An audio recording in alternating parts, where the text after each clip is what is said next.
Hello everyone, welcome to Supreme 60 online classes. This is Bhupendra Singh. बेटा मैं inorganic आपको पढ़ा रहा हूँ। इनऑर्गेनिक केमिस्ट्री के कई लेक्चर्स आपने देखे होंगे। क्लासिफिकेशन ऑफ एलिमेंट पहला चैप्टर मैंने ख़त्म किया, दूसरा hydrogen and its compound finish किया, और सारे चैप्टर्स होते जा रहे हैं। और एल्कली मेटल्स पे आज मैं स्टार्ट कर रहा हूँ। फर्स्ट ग्रुप जो होता है एल्कली मेटल, ठीक है, lithium, sodium, rubidium, caesium, francium, ये सारे मेटल्स के बारे में इनके बारे में हमको स्टडी करना है इस चैप्टर में, एल्कली मेटल्स में, ठीक है। तो आइए देखते हैं कुछ जनरल पॉइंट्स जो मैंने एल्कली मेटल्स के बारे में बोर्ड पे पीछे लिखा हुआ है। देखते हैं एक एक करके क्या क्या है, ठीक है। देखिए बेटा, alkali metals first A group पहला मैंने लिख दिया है। First A group alkali metals. Alkali को एल्कली जो बोलते हैं वो वर्ड आया एल्क्यूली से। एल्क्यूली का मतलब होता है एसेज ऑफ प्लांट्स। प्लांट की जो राख होती है उसको बोलते हैं क्या, एल्क्यूली। और एल्क्यूली से बन गया है आज जो बढ़ रहे हैं एल्कली, ठीक है। ये जो होता है प्लांट की राख वो क्षारीय होती है, ठीक है, बेसिक नेचर का होता है। तो एसेज ऑफ प्लांट्स जो होते हैं बेसिक होते हैं और वहाँ से एल्कली डेवलप हुआ है। तो थोड़ा सा मैंने आपको जी के बता दिया, ठीक। अब आइए जरा लिथियम के बारे में देख लेते हैं। लिथियम लाइटेस्ट, स्मॉलेस्ट, हार्डेस्ट है, ठीक है। लाइटेस्ट बहुत हल्का होता है। ये लाइटेस्ट कहाँ बोल रहे हैं, ओवरऑल नहीं बोला जा रहा है। जब हम ग्रुप में पढ़ते हैं तो सारी बातें ग्रुप में होती हैं। ग्रुप में जितने एलिमेंट हैं फ्रांसियम तक लेके सब में बात हो रही है, आपस में कंपैरिजन हो रहा है। तो सभी में सबसे हल्का है, स्मॉल है लेकिन हार्ड है, ठीक है, छोटा है लेकिन खोटा वाली बात हो गई है, ठीक। डक्टाइल है, डक्टिलिटी आप जानते होंगे मेटल की प्रॉपर्टी होती है। मैलिएबिलिटी भी है। मैलिएबिलिटी डक्टिलिटी के बारे में थोड़ी सी बात कर लेता हूँ। डक्टिलिटी वो होता है जिसको वायर के फॉर्म में कन्वर्ट करा दो। जितना अच्छा वायर पतला बन पाएगा उतनी उसकी डक्टिलिटी हाई है। और पीट कर अगर उसको सीट में कन्वर्ट कर दो तो जितना पतला सीट बन जाए उसकी मैलिएबिलिटी भी ज़्यादा होती है, ठीक है। तो डक्टाइल मैलिएबल है लिथियम, ठीक है। Only alkali metals which form nitride with nitrogen. Nitrogen gas या नाइट्रोजन N2 के साथ केवल यही इकलौता एल्कली मेटल है लिथियम जो बनाता है क्या, एल्कली नाइट्राइड, मेटल नाइट्राइड्स, ठीक है। यही इकलौता, क्योंकि ये डायगोनल रिलेशनशिप शो करता है सेकेंड ए ग्रुप एलिमेंट के साथ। एल्कलाइन अर्थ मेटल्स के जो होते हैं बेरिलियम, मैग्नीशियम, ये सब, तो मैग्नीशियम के साथ ये डायगोनल रिलेशनशिप में है। और मैग्नीशियम कहता है मैं नाइट्राइड बनाता है तुम भी बनाओ, तो ये भी बना लेते हैं, ठीक है। तो इसलिए केवल इकलौता है, इसलिए only alkali metal which form nitride with nitrogen. Next point है mostly make covalent compounds. Covalent character ज़्यादा होता है, आयनिक करेक्टर नीचे बढ़ता है, ठीक है। कोवेलेंट करेक्टर घटता है इस पूरे फैमिली में, पूरे ग्रुप में। इसलिए मोस्टली जो है लिथियम के कंपाउंड्स कोवेलेंट होते हैं, ज़्यादा कोवेलेंट होते हैं, ठीक। सोडियम और पोटेशियम को मिला के एक एलवाई बनाते हैं, लिक्विड एलवाई। उसको यूज करते हैं हाई टेम्परेचर थर्मोमीटर में। हाई टेम्परेचर थर्मोमीटर जो होता है उस टेम्परेचर में इस लिक्विड एलॉय का यूज होता है जो सोडियम और पोटेशियम के मिक्सचर से बनता है। पोटेशियम का सिंगल यूज जो है वो ये पूछा जाता है बेटा कि इसका कौन सा आइसोटोप है, K40 जो रेडियो एक्टिव होता है। तो K40 जो है वैसे K39 होता है इसका एटॉमिक वेट, एटॉमिक मास, लेकिन जो 40 होता है वो रेडियो एक्टिव नेचर का होता है। तो ये पूछा गया है K40 कैसा होता है, ठीक। रुबिडियम का कोई स्पेशल यूज नहीं है। सीजियम का आ गया। सीजियम और फ्रांसियम आपको पता है कि रूम टेम्परेचर पे लिक्विड होते हैं। Caesium liquid at room temperature 29 degree Celsius. Room temperature का मतलब होता है 25 to 30, ठीक है। Only radio active liquid. Francium liquid तो है लेकिन रेडियो एक्टिव भी है, तो ऐसा दोनों मिला देते हैं हम सब, radio active liquid at room temperature. तो ओवरऑल पूरे पीरियोडिक टेबल में ये इकलौता है, इसलिए ओनली लगा दिया गया, ओनली रेडियो एक्टिव लिक्विड। और कोई ऐसा नहीं है कि लिक्विड भी हो रेडियो एक्टिव भी हो, ठीक, एट रूम टेम्परेचर। तो दो आपके यहीं लिक्विड मिल जा रहे हैं रूम टेम्परेचर पे, ठीक है। ये कुछ जनरल पॉइंट्स थे जो मैं स्टार्टिंग में ही आपको दिखाया हूँ। आगे डिटेल में सब बात होती रहेगी, ठीक है, कंटिन्यू हम सब चलते रहेंगे। आइए फिर इससे आगे चलते हैं। आइए बेटा देखते हैं इलेक्ट्रॉनिक कुछ जनरल पॉइंट्स जो थे। देखिए पहला जो अभी हमने आपको जनरल पॉइंट्स बताए उसके बाद है they are collectively known as alkali metals because their oxide and hydroxides are alkaline in nature. समझ पाए आप कि इनको हम एल्कली मेटल्स इसलिए बोलते हैं क्योंकि इनके जो हाइड्रोक्साइड होते हैं, इनके जो ऑक्साइड होते हैं, उनका नेचर बेसिक है या एल्कलाइन है। ठीक है, कलेक्टिवली एल्कली मेटल्स बोलते हैं बिकॉज इनके ऑक्साइड हाइड्रोक्साइड एल्कलाइन होते हैं नेचर में। ये जनरल पॉइंट है, याद रखना है, ध्यान रखना है। दूसरा हम शुरू करते हैं इनकी एक एक करके पूरे ग्रुप की प्रॉपर्टीज। पूरे ग्रुप की प्रॉपर्टीज आप देखोगे बेटा तो इलेक्ट्रॉनिक कॉन्फ़िगरेशन पहले हमको देखना है क्योंकि यही है डीएनए। ठीक है, आइए इलेक्ट्रॉनिक कॉन्फ़िगरेशन देखिए। इलेक्ट्रॉनिक कॉन्फ़िगरेशन का 60 तरीका आ गया है। फुल कहाँ तक लिखूंगा मैं, आप बताओ। 60 मुझे बनाना ही पड़ता है या बनाना ही पड़ेगा, और 60 जो है सही है, आप भी समझते होगे। ठीक, तो इलेक्ट्रॉनिक कॉन्फ़िगरेशन ई लिख के मैंने, ये NIC इलेक्ट्रॉनिक कॉन्फ़िगरेशन है। ठीक है, GEC जनरल इलेक्ट्रॉनिक कॉन्फ़िगरेशन हो जाएगा है। Normal noble gases NG, NS1, N आपको cell number, period number, principal quantum number बताता है। पहले से बार बार आपको रिपीट करते आ रहा हूँ कि जो स्मॉल n होता है सेल नंबर भी यही है, पीरियड नंबर भी यही है, प्रिंसिपल क्वांटम नंबर भी यही है। अगर ये जान गए तो 3 चीजें आप जान जाते हो। आइए जरा लिखते हैं electronic configuration. Lithium, sodium, potassium से लेके फ्रांसियम तक सबका एटॉमिक नंबर लिख लिया है। ठीक है, हीलियम 2s1, इसका नियॉन 3s1, क्योंकि जो भी नोबेल गैस का होगा उसमें एक ऐड करना है तब आ जाएगा फर्स्ट ग्रुप का। ठीक है, तो आप सब वैसे कर दिया मैंने, S1 S1 S1 सभी में आता है, इसीलिए इसको S ब्लॉक का पहला ग्रुप मानते हैं हम सब, क्योंकि इसमें सभी में S1 S1 आता है। अगर जो पुराना सिस्टम हमारा जो ये है 2,1 2,8 इस तरीके से करें हम तो देखें, क्योंकि ये जो सारे हैं ये सेल हैं।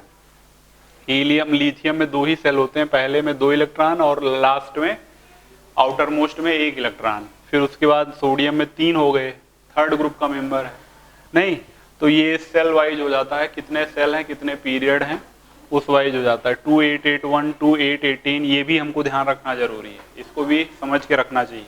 ठीक है, तो ये दोनों तरीके से मैंने इलेक्ट्रॉनिक कॉन्फ़िगरेशन आपको दिखा दिया, एक नॉर्मल और जो एक स्पेसिफिक हो जाता है।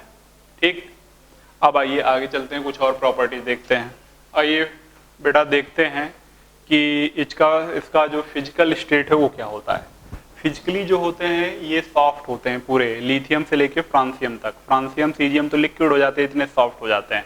ठीक है, तो they are all soft metals, सारे के सारे सॉफ्ट हैं। They can easily cut with knife और ब्लेड। ठीक, they can easily cut with knife और ब्लेड, चाकू से काट सकते हो आप। लिथियम, सोडियम से लेके फ्रांसियम तक जो ऑर्डर है ये अगर देखें तो नीचे की तरफ डिग्री ऑफ सॉफ्टनेस बढ़ती जाती है, यानी नीचे वाले इतने सॉफ्ट हो जाते हैं कि लिक्विड हो जाते हैं। सबसे ऊपर लिथियम है, वो हार्डेस्ट है सबसे अपने परिवार में, और उसके बाद फिर भी चाकू से कट सकता है, इतना हार्ड है, और आसानी से नीचे की तरफ जाने पर लिक्विड होते जा रहे हैं। Freshly cut piece of alkali metals so metallic lustre, ताजा ताजा जो आप काटोगे उसमें एक शाइनिंग होती है। हर चीज में चमकदार शानदार होता है कि नहीं, नेचर का कोई भी चीज हो अपना एक चमक होता हो सकता है वो काला हो, बहुत ही डेंजरस काला हो, लेकिन फिर भी उसमें एक शाइनिंग होगी। ठीक है, तो freshly cut piece of alkali metals so metallic lustre और silvery lustre due to oscillation of free electron. ये इंपॉर्टेंट है, ये कई बार पूछा गया है कि जो ये मेटेलिक लस्टर आता क्यों आता है। नंबर 1 दिस वो दिस ऑप्शन करके देंगे, उसमें एक ऑप्शन होगा ऑसिलेशन ऑफ फ्री इलेक्ट्रॉन्स। तो जो फ्री इलेक्ट्रॉन्स होते हैं उनके ऑसिलेट करने से ये चमक होती है, लेकिन कुछ समय के बाद ये चमक भी गायब हो जाएगी। समझ रहे हैं आप ये पॉइंट मैंने यहाँ पे लिखा हुआ है। Silvery lustre of freshly cut piece of alkali metals faded quickly faded due to the surface oxidation. ये भी कई बार पूछा गया है कि क्यों तुरंत गड़बड़ हो जाता है, तो ये surface oxidation, quickly faded due to the surface oxidation that is formation of oxide, hydroxide and carbonates take place here. Okay, surface oxidation का मतलब ये है कि नेचर में आपके कार्बन डाइऑक्साइड है, ऑक्सीजन है, CO2 है, ये सब चीजें हैं, वाटर हैं, तो सब चीजें में जब आपका ऑक्सीजन है तो ऑक्साइड बन जाएगा, मेटल का ऑक्साइड बन गया, मेटल का हाइड्रोक्साइड बन गया, ह्यूमिडिटी है, वाटर है, मॉइस्चर है, और CO2 है तो मेटल का कार्बोनेट बन गया। तो मेटल के ऑक्साइड, हाइड्रोक्साइड, कार्बोनेट बनने से वो जो साइन था सिल्वरी लस्टर या मेटेलिक लस्टर था, अब वो जो है आपको अपीयर नहीं होगा, वो खत्म हो चुका। तो तुरंत ये होता है बिकॉज नेचर में ये उपलब्ध है, हमारे एटमॉस्फेयर में सारी गैसेज उपलब्ध हैं। ठीक, उसके बाद कुछ चीजें आपको बताने चल रहा हूं जो इस पार्टिकुलर एल्कली मेटल्स का ही नहीं है, सारे के लिए वैलिड है। कोई भी मेटल हो, सब मेटल्स के लिए आप ट्रू है, किसी भी ग्रुप के लिए ट्रू है, ओवरऑल पूरे इनऑर्गेनिक केमिस्ट्री में कहीं भी लगाइएगा ये लॉजिक ट्रू होगा। मेटल के लिए लगा रहा हूँ, नॉन मेटल के लिए नहीं लगा रहा हूँ, इसलिए मेटेलिक बॉन्ड स्ट्रेंथ की बात हो रही है। मेटल के बॉन्ड की स्ट्रेंथ की कैसे पता करें कि कौन सा ज्यादा स्ट्रांग होगा, कौन सा वीक होगा। तो मेटेलिक बॉन्ड स्ट्रेंथ इनवर्सली होती है एटॉमिक साइज के। पहला पॉइंट, साइज जितना बड़ा स्ट्रेंथ उतनी कम।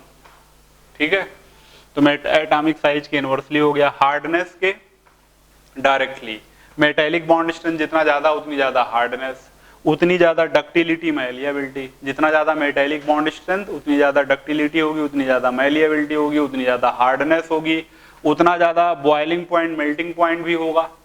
हार्ड होगा तो आप बॉयल कराने के लिए ज्यादा टेम्परेचर दोगे कि नहीं दोगे। और हीट ऑफ एटमाइजेशन, मतलब अगर एलिमेंट, अच्छा बेसिक डिफरेंस जो एलिमेंट और एटम में होता है क्या होता है बताइए। आप अपने मन में खुद सोचिए कि एलिमेंट और एटम में कोई भी डिफरेंस है क्या, कि दोनों लगभग सेम है, एग्जैक्टली सेम है, क्या है।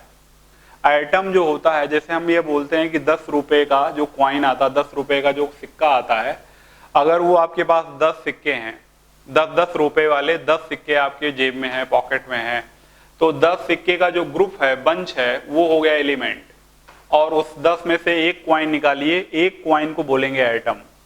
ठीक है, तो ये समझ लो आप, जो group of atom is element and single atom जो होता है वो सिंगल पीस होता है। तो यही बात यहाँ पे समझना है आपको। हीट ऑफ एटमाइजेशन एक्चुअली क्या है, सिंगल पीस करने के लिए जो एनर्जी चाहिए।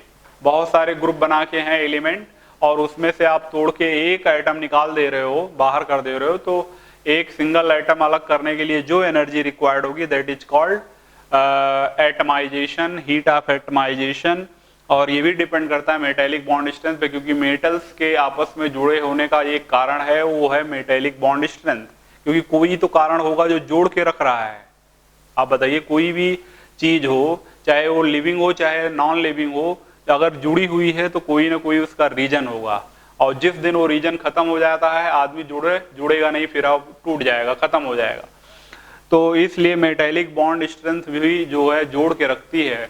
इसको तोड़ के एटम को फ्री कराना है तो जो एनर्जी रिक्वायर्ड होगी that is called heat of atomisation. ठीक है, तो ये हो गया आपका फिजिकल स्टेट। और कुछ बातें बता दी हैं मैंने, इसको आप नोट रखिएगा। यहाँ बीच में जरूर मैं बता रहा हूँ, नोट करके आप लिख सकते हैं, नोट में ये लगा सकते हैं। और ये किसी के लिए भी ट्रू होगा, यहाँ मैंने लिख दिया है ट्रू फॉर एनी ग्रुप। ठीक है, किसी भी ग्रुप, बट ये नॉन मेटल के लिए नहीं लगेगा, मेटल के लिए ही लगेगा।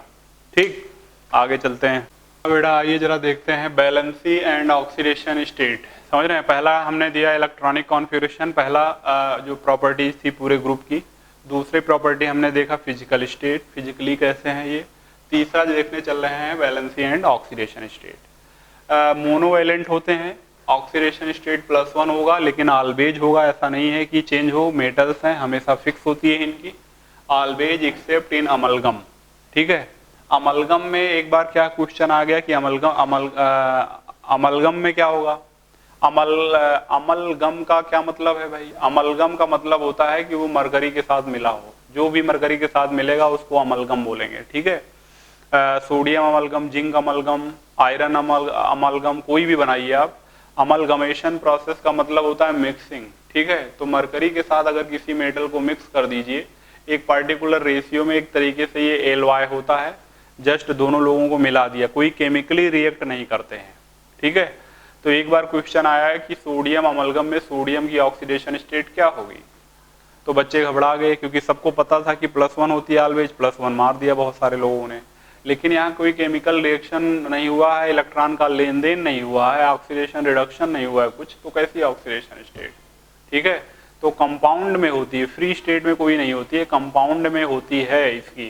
कंपाउंड अगर आपने मान लिया कि सोडियम अमलगम भी कंपाउंड है तो आप गलत हैं। सोडियम अमलगम केवल मिक्स है, खिचड़ी किया गया दो लोगों को, यानी एलवाई बनाया गया है, तो इसलिए इन अमलगम एक्सेप्ट इन अमलगम लिख दिया मैंने। ऑक्सीडेशन स्टेट सोडियम की 0 है यहाँ पे, जिससे रिमाइंड रहे, हमको पकड़ में रहे हमारे ये कि अमलगम या किसी प्रकार का एलवाई है तो वहाँ पे सबकी 0 होती है। यहाँ मरकरी की भी 0 है या सोडियम की भी 0 है, ठीक है, तो समझ गए आप। एटॉमिक साइज नेक्स्ट है बेटा, लार्ज होती है। साइज क्या होती है? लार्ज होती है। आपको पता है लेफ्ट टू राइट चलते हैं तो एटॉमिक रेडियस डिक्रीज की इंक्रीज, ऐसे अगर चलेंगे तो डिक्रीज करेगी पीरियड में, और टॉप टू बॉटम जाएंगे तो इंक्रीज करेगी। तो देखो आप, लार्ज होती है सबसे ज़्यादा, ये बड़े होते हैं, उसके बाद घटती जाती है साइज, और increases on going down, number of cell बढ़ने की वजह से नीचे जाने पर बढ़ती जाएगी, ठीक है। फिर उसके बाद आते हैं बेटा फिफ्थ पे, डेंसिटी पे बात करते हैं। डेंसिटी वेरी लो होती है। ओवरऑल कंपैरिजन करें तो अदर एलिमेंट से इनकी सबसे कम डेंसिटी होती है, ठीक है, सबसे हल्के होते हैं ये, एल्कली मेटल सबसे हल्के होते हैं। इंक्रीजेज ऑन गोइंग डाउन, नीचे की तरफ जाने पर इनका एटॉमिक वेट काफ़ी बढ़ता है तो डेंसिटी ये बढ़ती है इनकी, ठीक है। लिथियम से लेके फ्रांसियम तक इंक्रीज कर रही है। चेंज एक बेटा है सोडियम और पोटेशियम में, पोटेशियम मात खा जा रहा है यहाँ पे, ठीक है, इसकी कम डेंसिटी हो जाती है क्योंकि इसकी लैटिस का जो है, देखिए जो भी डेंसिटी का एयर फेयर है, चेंजेज में थोड़ा सा जो शेड्यूल एकदम स्मूथ है, स्मूथ ऑर्डर है, वो ऑर्डर गड़बड़ा जा रहा है, कहीं भी गड़बड़ हो जा रहा है तो उसका एक ही मतलब है कि उसके जो लैटिस हैं उसमें कोई चेंज है। जो सॉलिड स्टेट में हम सब लैटिस स्ट्रक्चर पढ़ते हैं वो, तो जो पैकिंग है लैटिस है उसमें चेंजेस होने की वजह से पोटेशियम का कम, सोडियम का ज़्यादा हो जाता है डेंसिटी। बाकी सारा ऑर्डर वही है जो ऑर्डर देख रहे हैं आप, ठीक। तो ये डेंसिटी का ऑर्डर हो गया। नीचे की तरफ जाने पर डेंसिटी इंक्रीज कर रही है, सोडियम ज़्यादा होता है, पोटेशियम कम होता है, ये थोड़ा सा चेंज देख लेना है आपको। लिथियम, सोडियम, पोटेशियम जो पहले 3 एलिमेंट हैं उनकी वाटर से भी कम होती है, लाइटर देन वाटर, ठीक है। ये इतने हल्के होते हैं कि पानी से भी कम डेंसिटी इनकी होती है। तो अगर पानी में इनको डुबोगे तो ये ऊपर आ जाएंगे क्योंकि इनकी डेंसिटी हल्की है। हल्के लोग पानी में ऊपर फ्लोट करने लगते हैं, इसलिए लैब में जब आप सोडियम रखते हो तो ऊपर आ जाती है, ये ऊपर आ जाएगी तो आग लगेगी, समझ रहे हैं आप, क्योंकि इसकी रिएक्शन जब भी किसी बाहर से या एटमॉस्फेयर में वाटर से कराओगे आप तो बहुत ही हाईली एक्सोथर्मिक है। हाइड्रोजन इट्स कंपाउंड में, हाइड्रोजन प्रिपरेशन में मैंने ये बात बताई थी आपको कि प्योर एल्कली मेटल से अगर आप करा दोगे या एक्टिव मेटल से तो हाईली एक्सोथर्मिक की वजह से हाइड्रोजन गैस इनफ्लेमेबल नेचर का होता है, ज्वलनशील है, और इसलिए आग लगी जाती है। लगने की संभावना नहीं, लग जाती है, ठीक है। पॉसिबिलिटीज की बात नहीं हो रही, कंफर्म है आग लगना ही है क्योंकि हाईली एक्सोथर्मिक है, एनर्जी निकलेगी और जलने वाली सामग्री है, ठीक है। तो जब ये ऐसा होता है तो उसको सेफ करने के लिए, बचाने के लिए हम सब सोडियम को केरोसिन ऑयल में डिप करके रखते हैं, जिससे वो अंदर पड़ा रहता है, बाहर नहीं आता, और इस दुर्घटना से हम सब बच जाते हैं, समझ रहे हो आप। तो ये सब चीजें हम एक एक करके लिखेंगे। बहुत फेमस क्वेश्चन आता है कि सोडियम को कहाँ रखेंगे या एल्कली मेटल्स को कहाँ रखते हैं, तो उसका सबका एक जो है, जैसे लिथियम को हम सब बहुत हल्का हो जाता है, बहुत ही लाइटर है, क्योंकि देखो आप नीचे जाने पर डेंसिटी इंक्रीज कर रही है, सबसे कम डेंसर है लिथियम पूरे फैमिली में, तो ये भी ऊपर आ जाता है वहाँ रखोगे, तो इसको हम पैराफिन वैक्स में लपेट के रैप करके रखते हैं, ठीक है। तो जो स्टोरेज है वो कैसे क्या होता है वो भी जरा देख लेते हैं आगे। आइए जरा देखते हैं आगे। देखिए बेटा, नोट करके मैंने इस पॉइंट को लिखा है कि alkali metals are generally store in kerosene oil, ठीक है। किसमें? केरोसिन ऑयल, मिट्टी का तेल, केरोसिन ऑयल, बेंजीन या फिर टॉलुइन, ये 3 चीजें हैं। बड़ा इंपॉर्टेंट है इसलिए नोट में लिख रहा हूं। Kerosene oil, benzene, toluene like inert solvent, जो भी इनर्ट हो, because phenomena of surface oxidation suppressed in these solvent. जो सरफेस का ऑक्सीडेशन हो रहा था, मेटल का कार्बोनेट ऑक्साइड हाइड्रोक्साइड बन रहा था, वो नहीं बनेगा, रुक जाएगा, ठीक है, इसमें अगर डिप करके रखोगे तो। क्यों? क्योंकि ये सब इनर्ट है तो इनर्ट ही रखेंगे, कोई रिएक्शन होने नहीं देंगे। दूसरा बेस्ट चॉइस इन तीनों में से केरोसिन ऑयल है, बेंजीन, टॉलुइन। केरोसिन में मिट्टी के तेल बेस्ट है, समझ रहे हैं आप। तो केरोसिन ऑयल बेस्ट है। अगर तीनों ऑप्शन आए, एक कहे मतलब 4 ऑप्शन आए और उसमें ऑल ना हो तो एक ही ऑप्शन चूज करना पड़ जाए आपको, तो आप चूज करिएगा केरोसिन ऑयल को। ठीक है। लिथियम के लिए देख लीजिए, lithium is stored in paraffin wax, lithium is stored in paraffin wax, they doesn't store in kerosene oil due to kerosene oil due to their very less density.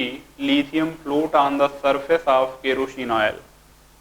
पूरे group में, family में lithium की density सबसे कम है। Kerosene में रखोगे आ जाएगा ऊपर, फ्लोट करेगा, पर्पज आपका पूरा नहीं होगा। जो उद्देश्य था कि उसको सरफेस ऑक्सीडेशन से बचाना है, बच नहीं पाएगा। तो इसको क्या कर दिया, पैराफिन वैक्स आता है, वैक्स मतलब मोम होता है। ठीक है, मोमबत्ती जो आती है, मोम। तो मोम्स जो होते हैं, वैक्स होते हैं, वो अलग अलग प्रकार से बनाए जाते हैं। उनका जो कंपोजिशन होता है वो डिफरेंट होता है, कई अलग अलग तरीके से बनाते हैं हम सब। तो बेटा जो है पैराफिन वैक्स में हम सब लिथियम को लपेट के रख लेते हैं, तो सेफली सरफेस ऑक्सीडेशन से बच जाते हैं। ठीक, नेक्स्ट आते हैं मेल्टिंग पॉइंट और बॉइलिंग पॉइंट। लिथियम का जो है हार्डनेस ज़्यादा है, हार्डेस्ट बोला था, स्मॉलेस्ट बोला था, लाइटेस्ट बोला था, नहीं। तो हार्डेस्ट अगर ये है तो सबसे ज़्यादा मेल्टिंग पॉइंट, बॉइलिंग पॉइंट इसी का होगा। नीचे जाने पर सब लिक्विड हो जाते हैं, तो मेल्टिंग और बॉइलिंग पॉइंट घट जाएगा, नहीं तो स्मूथली डिक्रीज करता है। आईपी पे आ जाएं तो आईपी लो होती है, क्योंकि आप देखो लेफ्ट टू राइट अगर आप चलोगे तो इंक्रीज करती जाती है, मतलब यहाँ से शुरुआत हो रही है तो सबसे कम हुई, उसके बाद आगे बढ़ती जाएगी। और अगर ग्रुप में बात करें तो नीचे डिक्रीज करती जाती है। तो लो IP and decreases on going down. ठीक है, ये देखिए आप, सबसे हाई है लिथियम की, नीचे जाने पर सबसे कम हो जाएगी, और आईपी सबसे कम, आईपी का ये ऑर्डर हो गया। ठीक, और कुछ पॉइंट हैं उनको आगे हम देखते हैं। ये बेटा देखते हैं कुछ आगे और प्रॉपर्टीज। ठीक है, पहला आपको देखना है, एर्थ नंबर पे हम आ गए, एक एक करके डिस्कस कर रहे हैं। ईपीसी का फुल फॉर्म है इलेक्ट्रो पॉजिटिव करेक्टर, शार्ट में बोलते हैं ईपीसी, इलेक्ट्रो पॉजिटिव करेक्टर। दूसरा नाम इसका मेटेलिक करेक्टर भी है। ठीक है, आइए जरा देखते हैं। हाई होता है और इंक्रीजेज ऑन गोइंग डाउन। अगर ग्रुप में देखोगे टॉप टू बॉटम तो नीचे जाने पर इंक्रीज करता जाता है, यानी सीजियम फ्रांसियम ज्यादा इलेक्ट्रो पॉजिटिव करेक्टर होता है। ठीक है, लिथियम का कम। और हाई होता है पूरे उसमें, क्योंकि ओवरऑल जब आप लेफ्ट से राइट शिफ्ट होगे तो राइट वाले नॉन मेटेलिक होते हैं, यानी इलेक्ट्रो पॉजिटिव करेक्टर डिक्रीज करता है ऐसे जाने पर, और ऐसे इंक्रीज करेगा। ठीक है, पीरियड में डिक्रीज और ग्रुप में increase. Electro positive character inversely proportional होता है आईपी, क्योंकि आईपी से हम निकालते हैं। ठीक है, रिएक्टिविटी आईपी के इनवर्सली होती है, बेसिक स्ट्रेंथ आईपी के इनवर्सली होती है। ठीक है, मतलब ये हुआ कि आईपी से हम ये तीन चीजें निकाल लेते हैं, electro positive character, reactivity, RBT means reactivity, और बेसिक स्ट्रेंथ। ठीक है, तो ये सारी चीजें आप कनेक्ट कर सकते हो, निकाल सकते हो। यानी कि जो है रिएक्टिविटी सबसे आईपी जिसकी कम होगी उसी होगी, यही ऑर्डर होगा। हाई होती है रिएक्टिविटी इन सबकी, इंक्रीज करती है नीचे जाने पर। बेसिक स्ट्रेंथ भी इनका हाई होता है और नीचे जाने पर इंक्रीज करेगा। ठीक, आइए नेक्स्ट है फ्लेम टेस्ट या फ्लेम कलराइजेशन। आपको मैंने classification of element and periodicity in properties वाले चैप्टर में ये सब बातें ऑलरेडी बता चुके हैं। क्यों देता है, alkali metal participate in this test due to low IP. ठीक है, आयनाइजेशन पोटेंशियल का जो है एप्लीकेशन था ये सब। तो जितने भी, क्योंकि हमने बताया था फ्लेम जो होता है, ज्वाला जो होता है बेटा, वो उसमें जो एनर्जी होती है बहुत प्रचंड एनर्जी नहीं होती, बहुत ठीक ठाक लो अमाउंट एनर्जी होती है। तो वो, उसका कहने का मतलब वही इलेक्ट्रॉन अपना इजेक्ट करेंगे या निकालेंगे अपने आइटम से, इलेक्ट्रॉन बाहर निकलेगा जिनकी आईपी लो है, बहुत हाई वाले नहीं निकाल सकते। तो इसलिए alkali metal participate in this test due to low IP. ठीक है, आगे आते हैं। लिथियम सोडियम सबका कलर क्या आता है, तो लिथियम का क्रिम्सन रेड आता है या केवल रेड बोलो आप, सोडियम गोल्डन येलो, पोटेशियम पेल वायलेट, और रुबिडियम पर्पल वायलेट। केवल वायलेट बोलो चलेगा या पेल वायलेट बोलो, ओ सॉरी पर्पल वायलेट बोलो या केवल वायलेट। ठीक है, और सीजियम डीप वायलेट, मतलब वायलेट का कलर देखिए आप, तीनों में वायलेट वायलेट वायलेट है, पोटेशियम रुबिडियम सीजियम। लेकिन यहाँ पे बहुत हल्का वायलेट था और यहाँ आके बहुत ही गाढ़ा डीप हो गया, डार्क। या डीप वायलेट को ब्लू भी बोलते हैं, कहीं कहीं ब्लू भी मिल जाता है, लेकिन मोस्टली आपको डीप वायलेट ही मिलेगा। फ्रांसियम रेडियो एक्टिव होता है तो इसका हम यूज नहीं करते, लेते नहीं हैं। अच्छा, क्रिम्सन रेड, अगर आप विबग्योर देखो, विबग्योर जो हमारे लाइट के स्पेक्ट्रम में आप मिलता है 7 कलर का, तो उसमें विबग्योर देखिए आप, वायलेट, इंडिगो ऐसे करके जो, तो वायलेट जो होता है उसकी एनर्जी मैक्सिमम होती है, वेवलेंथ मिनिमम होता है, सबको पता है, ठीक है। रेड की मैक्सिमम वेवलेंथ होगी, एनर्जी मिनिमम हो जाएगी। तो अगर रेड वाला है तो ये मिनिमम एनर्जी मैक्सिमम वेवलेंथ हुआ कि नहीं, और अगर डीप वायलेट या ब्लू है तो मैक्सिमम एनर्जी और मिनिमम वेवलेंथ हुआ, ठीक है। तो ये समझ गए आप। अब आते हैं और आगे नेक्स्ट प्रॉपर्टी पे। ये बेटा देखते हैं हम सब, photo electric effect next property है इसकी, ठीक है। फोटो इलेक्ट्रिक इफेक्ट, जानते हो फोटो इलेक्ट्रिक इफेक्ट क्या होता है? लाइट पड़ती है किसी भी प्लेट पे, मेटल पे, पैनल जिसको बोलते हैं सोलर पैनल, उस पे लाइट पड़ती है और कुछ एनर्जी वो खा जाता है और कुछ एनर्जी वहां से जो इलेक्ट्रॉन होता है उसको मिल जाती है और वो लेके बाहर आ जाता है, इजेक्ट हो जाता है, ठीक है। तो ये पार्टिसिपेट करते हैं क्योंकि इनकी आईपी लो होती है, पूरे और के कंपैरिजन में इनके पूरे फैमिली का लो आईपी है। तो give due to low IP, lithium, sodium, potassium इसके सारे में है। सबसे ज्यादा पोटेशियम, नीचे वाले ज्यादा पार्टिसिपेट करते हैं क्योंकि नीचे वालों की आईपी और कम होती है। सीजियम और potassium used in photo electric sales में यूज किए जाते हैं कुछ स्पेसिफिक रीजन की वजह से, ठीक है। आते हैं नेक्स्ट रिड्यूसिंग नेचर पे। ज्यादा कुछ इसमें नहीं है क्योंकि मैंने आपको फोटो इलेक्ट्रिक इफेक्ट बता दिया था वहां पे आयनाइजेशन पोटेंशियल वाले में, ठीक है। अगर किसी को कोई प्रॉब्लम है तो कमेंट करेगा, फिर से मैं बताऊंगा, रिपीट करूंगा, इसलिए रिपीट नहीं कर रहा हूं क्योंकि टाइम ज़्यादा लगाने से कोई फ़ायदा नहीं है। आपको पता है फिजिक्स में भी ये डिस्कस किया जाता है बहुत अच्छे से, ठीक है। मॉडर्न फिजिक्स में हम सब फोटो इलेक्ट्रिक इफेक्ट पढ़ते हैं, बस इसमें कुछ है नहीं। इलेक्ट्रॉन्स, सनलाइट पड़ती है प्लेट पे, प्लेट से इलेक्ट्रॉन निकालना है। इलेक्ट्रॉन तभी निकलेगा जब उसको एनर्जी इतना मिल जाए कि उसकी आईपी लो हो, वहाँ से छोड़े। तो एनर्जी दिया हमने, छोड़ा प्लेट, अब वो एनर्जी जितना आईपी कम होगी उतनी फास्टली निकलेगा क्योंकि सारी एनर्जी चली जाएगी इलेक्ट्रॉन के पास। आईपी अगर बहुत ज़्यादा होगी तो इलेक्ट्रॉन निकलेगा नहीं, ठीक है। तो ये बातें थी। फिर रिड्यूसिंग नेचर वाली बात हुई। रिड्यूसिंग नेचर बेटा देखना है, बहुत अच्छे रिड्यूसिंग एजेंट होते हैं ये सब। Alkali metal act as a strong reducing agent due to their low IP. IP इनकी कम है, मैंने बताया था कि इनवर्सली होता है, रिड्यूसिंग पावर जो होता है वो आईपी के इनवर्सली है। जितना आईपी कम उतना अच्छा ज़्यादा पावर होगी उसकी। आइए जरा देखते हैं। लिथियम से लेके सीजियम तक देखें तो सीजियम स्ट्रॉन्गेस्ट रिड्यूसिंग एजेंट है क्योंकि आईपी सबसे मिनिमम है इसका, और ये लिथियम जो है वो वीकेस्ट रिड्यूसिंग एजेंट है क्योंकि इसका आईपी मैक्सिमम है, नीचे जाने पर घटती जाती है आईपी। तो रिड्यूसिंग पावर क्या होगी? बढ़ेगी, because IP increases, IP decreases, sorry, IP घटने की वजह से आरपी जो है वो बढ़ता है। Reducing power increases but ionisation potential is decreases, ठीक है। लेकिन ये ट्रू है केवल कहाँ? गैसियस स्टेट में या फ्री स्टेट में, क्योंकि आईपी निकालते हो कहाँ पे? गैसियस स्टेट में। सॉलिड लिक्विड में आईपी नहीं डिफाइन होती है। आईपी डिफाइन होती है आइसोलेटेड गैसियस एटम के लिए, ठीक है, ग्राउंड स्टेट में। ये सब चीजें आपको मैंने बताया, 1 मोल के लिए। तो ये गैसियस स्टेट में अगर पूछा जाए आपसे कि क्या होगा रिड्यूसिंग एजेंट का पावर या आर्डर, तो बेस्ट है सीजियम और सबसे पुअरेस्ट या वीकेस्ट है लिथियम। बट अगर कुछ ना बोला जाए, गैस सॉलिड लिक्विड वो बोल ही नहीं रहे हैं, बस आर्डर पूछ रहे हैं, तो नॉर्मल जो होता है वो इसके अपोजिट चला जाता है। स्ट्रॉन्गेस्ट है लिथियम और वीकेस्ट है सीजियम। रिड्यूसिंग पावर डिक्रीज कर रहा है top to bottom. Normally are in aqueous solution, ठीक है, सोल्यूशन स्टेट, लिक्विड स्टेट में, या नॉर्मली आपसे अगर पूछा जाता है तो लिथियम को आप बेस्ट रिड्यूसिंग एजेंट बोलेंगे, सीजियम को पुअरेस्ट वीकेस्ट रिड्यूसिंग एजेंट बोलेंगे। उसका रीजन है बिकॉज लिथियम है हाई हाइड्रेशन एनर्जी और सॉल्वेशन एनर्जी, ठीक है। हाइड्रेशन एनर्जी में जैसे बोलता हूं तो आपको केमिकल बॉन्डिंग में ये सब चीजें मैंने डिस्कस किया है।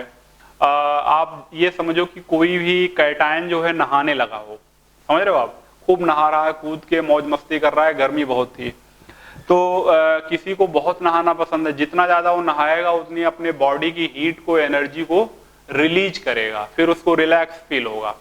तो ये लिथियम खूब नहाता है, अपनी एनर्जी को रिलीज कर देता है, खूब नहाएगा एनर्जी रिलीज करेगा। तो जब चारों तरफ इसके जो है बहुत सारे आके वाटर मॉलिक्यूल्स लग जाते हैं लिथियम Li प्लस के, तो इस वजह से खूब नहाता है ये, खूब एनर्जी रिलीज करता है ये, और इसकी एनर्जी या हाइड्रेशन एनर्जी उसी को बोलते हैं। अगर कोई सॉल्वेंट वाटर के अलावा होने लगे दूसरा कोई, तो सॉल्वेशन एनर्जी उसी को बोलने लगते हैं, तो उसका अमाउंट अलग हो जाता है। दूसरा ये है कि गैसियस स्टेट में तो आईपी के बिहाफ पे आपने रिड्यूसिंग पावर को डिसाइड किया है, बट जो ये एक्वा सोल्यूशन है लिक्विड वाला या नॉर्मली जो बात हो रही है, इसमें इसके डिसीजन में हाइड्रेशन एनर्जी है, आईपी है, रिडक्शन पोटेंशियल है, सारी चीजें सेटअप करके उसके बाद ओवरऑल जो रिजल्टेंट आता है उसके बिहाफ पे है। मतलब ये इलेक्ट्रोकेमिकल सीरीज जो है वो रिडक्शन पोटेंशियल पे बेस है, तो ये रिडक्शन पोटेंशियल पे बेस है कि लिथियम बेस्ट है और सीजियम पुअरेस्ट या वीकेस्ट है। ठीक है, तो आप समझ गए होंगे। नॉर्मल अगर पूछा जाए तो आपको ये जवाब देना है, केवल गैस अगर स्पेशली बोला जाए तो ये बात आएगी, या नॉर्मल लिक्विड आएगा तो ये बात आएगी। ठीक, आइए कुछ पॉइंट और बचे हुए इसके और बताता हूँ रिड्यूसिंग पावर के। आइए बेटा जरा देख लेते हैं रिमेनिंग जो पॉइंट्स थे क्या है। Reducing power compare on the basis of reduction potential. ठीक है, रिड्यूसिंग पावर बेसिकली जो मैंने सेकंड बताया नॉर्मली या जो है लिक्विड स्टेट या सोल्यूशन स्टेट में है, वो कंपेयर होती है on the basis of reduction potential. Reduction potential बेटा जो है ये कंपेयर होता है and RP reduction potential calculate by the help of energy changes of 3 process. पहला है सब्लिमेशन एनर्जी, एस ई बोल दिया शॉर्ट में, IP ionisation potential, H E hydration energy. Okay, इन तीनों का जो रिजल्टेंट होता है उससे डिसाइड होता है आरपी रिडक्शन पोटेंशियल। ठीक, आते हैं जरा देखते हैं। मेटल सॉलिड में है कोई, उसको गैस में आपने कन्वर्ट किया, तो जो एनर्जी दोगे delta H S E that is positive, आप अपने जेब से पॉकेट से लगा रहे हो। मेटल गैसियस स्टेट में जा रहा है, एम प्लस गैसियस में इलेक्ट्रॉन निकाला है, तो इसको तो आयनाइजेशन पोटेंशियल बोलते हैं, तो ये भी आप अपने पॉकेट से दोगे। और फिर एम प्लस गैस वाटर से हुआ हाइड्रेशन, इसको बोलते हैं हाइड्रेशन एनर्जी, ये रिलीज होगी। ठीक है, नहा रहा है ये मेटल, खूब धूम धड़ाके से नहा रहा है, समझ रहे हो आप, तो ये जो है एनर्जी रिलीज करेगा, रिलैक्स फील करेगा, एनर्जी इसकी जाएगी। या ऐसे दोनों तरीके से हम रिप्रेजेंट करते हैं हाइड्रेशन को। तो इन तीनों का जो समेशन आता है उससे डिसाइड होता है आरपी रिडक्शन पोटेंशियल, और वो डिसाइड करता है कि कौन ज्यादा अच्छा होगा, रिड्यूसिंग पावर उसकी किसकी अच्छी होगी, किसकी गंदी होगी या वीक होगा। ठीक, तो अभी तक तो इतनी प्रॉपर्टीज मैंने डिस्कस किया है, अभी भी कुछ प्रॉपर्टीज हैं एल्कली मेटल्स की। बाकी प्रॉपर्टी बेटा हम नेक्स्ट क्लास में, नेक्स्ट लेक्चर में आपको देंगे, नेक्स्ट वीडियो लेक्चर में आपको एल्कली मेटल की रिमेनिंग प्रॉपर्टी जो हैं वो मिलेंगी।